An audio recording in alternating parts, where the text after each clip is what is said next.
వ్యతిరేకం. రాసినవారు పేర్న మిట్ట నాగేశ్వరరావు గారు.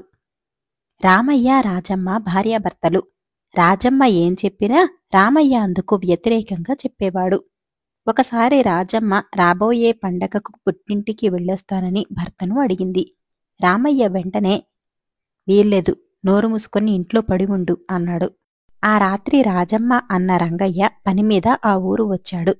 రాజమ్మ తన అన్నతో భర్త వైనం అంతా చెప్పింది. రంగయ్య ఆ రాత్రి భోజనం చేసి హాయిగా నిద్రపోయి మర్నాడు ఉదయం వెళ్ళిపోతూ రామయ్యతో, రామయ్య, రాజమ్మను పండగకి రమ్మని అడిగాను. నువ్వు వెళ్ళమన్నావట కాని తాను రానంటే రానన్నది. ఇది ఇంత పింకి మనిషిలా తయారైందేంటి? దాన్ని ఏమి అనకు అన్నాడు. వెంటనే రామయ్య లోపలికి వెళ్లి రాజమ్మతో, పుట్టింటికి రమ్మంటే రానన్నావట, ఎందుకు పోవు? వెంటనే బయలుదేరు అన్నాడు. వద్దండి, నేను ఇక్కడే ఉంటాను. మీరు పట్టుబడితే పండగ రోజు ఉదయం వెళ్ళి సాయంకాలం తిరిగి వస్తాను అన్నది రాజమ్మ. రామయ్య మండిపడి, అదేం కుదరదు, నువ్విప్పుడే బయలుదేరు, నోరు మూసుకొని పండగ పుట్టింట గడిపి మరీ రా అని బండి తీసుకురావటానికి బయలుదేరాడు.